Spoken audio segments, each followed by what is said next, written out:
आज हम बात कर रहे हैं बिहार के सिवान जिले की। एक ऐसी जगह जिसका अपना एक इतिहास है, संस्कृति है, लेकिन आज की जो तस्वीर है वो थोड़ी कह सकते हैं मिली-जुली सी है। हाँ, मिली-जुली और शायद थोड़ी चिंताजनक भी। बिल्कुल।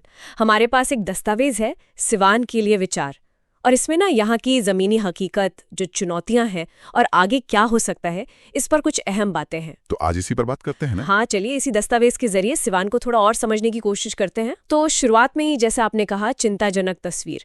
दस्तावेज बताता है कि सड़कें खराब है, नालियों का हाल बुरा है, पानी जमा हो जाता है जगह जगह, और सबसे बड़ी बात शिक्षा और स्वास्थ्य, जो बिल्कुल बुनियादी चीजें हैं, वो भी काफी कमजोर हैं। ऐसा लगता है जैसे विकास थम सा गया है वहाँ। हाँ, और इसमें एक अजीब सी बात यह भी है, जैसा दस्तावेज इशारा करता है कि जिन चीजों पर कभी सिवान को नाज रहा होगा, शायद अच्छे खेल के मैदान थे, अस्पताल थे, पक्की सड़कें थीं। अच्छा। हाँ, वो चीजें आज बिल्कुल नजरअंदाज हो रही हैं, बदइंतजामी दिखती है।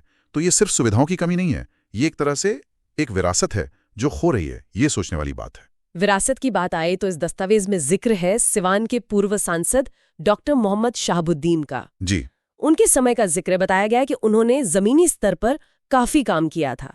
खेल को बढ़ावा देना, सेहत पर ध्यान, गांव तक सड़कें पहुंचाना। वो दौर तो लोगों को याद है। हाँ, लोग आज भी उन कामों को याद करते हैं, खासकर जो युवाओं को खेल से जोड़ने के लिए मैदान बने थे या अस्पताल वगैरह। बिल्कुल, उस दौर के कामों का जिक्र है। लेकिन यहीं पर दस्तावेज एक बहुत जरूरी बात और कहता है। क्या? वो ये कि उनके बाद वो जो एक सिलसिला चलना चाहिए था नए विकास का, वो चला नहीं। किसी ने न तो उस काम को आगे बढ़ाया और न ही जो बना हुआ था उसे सहेज कर रखा। अच्छा, मतलब मेंटेनेंस भी नहीं हुई। बिल्कुल। नतीजा, वो जो इमारतें थीं, मैदान थे, सड़कें थीं, जो कभी शायद तरक्की की निशानी लगती होंगी, आज वो खुद अपनी कहानी कह रही हैं, बदहाली की। तो ये सवाल तो उठता ही है कि विकास सिर्फ कर देना काफी है या उसे लगातार सहेजना, आगे बढ़ाना ज्यादा जरूरी है। ये तो काफी निराशाजनक लगता है सुनने में। लेकिन क्या सब कुछ ऐसा ही है? दस्तावेज में कुछ उम्मीद की बात भी है? हाँ है, बिल्कुल है, और वो उम्मीद दिखती है आज के युवाओं में। अच्छा। दस्तावेज कहता है कि युवा अब जागरूक हो रहे हैं, सोशल मीडिया पर भी और जमीन पर भी वो सक्रिय हैं। किस तरह से सक्रिय हैं? कई लोग अपने लेवल पर कोशिश कर रहे हैं। कोई शिक्षा के लिए काम कर रहा है, कोई छोटे मोटे रोजगार, स्वरोजगार की तरफ देख रहा है, समाज सेवा में लगे हैं। अच्छा। हाँ, और कुछ गांवों और पंचायतों ने तो अच्छी मिसाल भी पेश की है। कहीं लाइब्रेरी खुल गई है, कहीं सफाई अभियान चल रहे हैं, कहीं लोगों को डिजिटल सेवाएं दी जा रही हैं। वाह। तो ये छोटी छोटी कोशिशें हैं, लेकिन ये दिखाती हैं कि लोग खुद से पहल कर रहे हैं। तो मतलब एक तरफ सिस्टम की सुस्ती या नजरअंदाजी है, तो दूसरी तरफ लोगों की अपनी तरफ से कोशिशें भी हैं। बिल्कुल। तो फिर ये दस्तावेज आगे क्या रास्ता सुझाता है? सिवान को वापस पटरी पर लाने के लिए क्या करना होगा? देखिए, दस्तावेज में जो सुझाव हैं वो काफी प्रैक्टिकल लगते हैं। मुख्य रूप से कुछ चीजों पर जोर है। जैसे कि? पहला तो वही बुनियादी ढांचा, मतलब अच्छी पढ़ाई के लिए सरकारी स्कूल बेहतर हों, शायद डिजिटल कोचिंग सेंटर बने, हर ब्लॉक में अस्पताल हो, इलाज की अच्छी सुविधा हो। शिक्षा और स्वास्थ्य। बिल्कुल।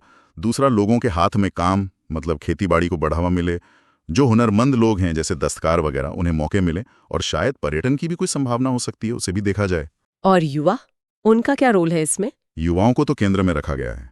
उन्हें आगे लाना, उन्हें सही दिशा देना, उनकी ऊर्जा का सही इस्तेमाल करना, और एक और बात, जो पुरानी चीजें हैं, संसाधन हैं, हाँ, जिनका जिक्र पहले हुआ, हाँ, खासकर वो संस्थान जो डॉक्टर शहाबुद्दीन के समय बने थे, उन्हें फिर से ठीक करना, उन्हें जिंदा करना। दिलचस्प। तो एक तरह से ये दोहरी रणनीति है, जो अच्छा हुआ था उसे बचाओ, सुधारो और भविष्य के लिए नई नींव रखो। सही कहा। और इस नींव में शिक्षा, स्वास्थ्य, रोजगार, ये सबसे जरूरी ईंटें हैं, और इन सब को जोड़ने का काम युवा करेंगे। बिल्कुल। ये रणनीति एक तरह से अतीत के सबक और भविष्य की उम्मीदों को साथ लेकर चलने की बात करती है।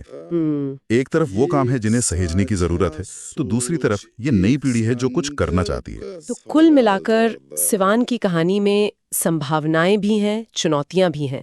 एक तरफ वो दौर है जिसके काम याद किए जाते हैं और आज के युवाओं की नई कोशिशें हैं, और दूसरी तरफ सरकारी उपेक्षा है, बुनियादी सुविधाओं की कमी है।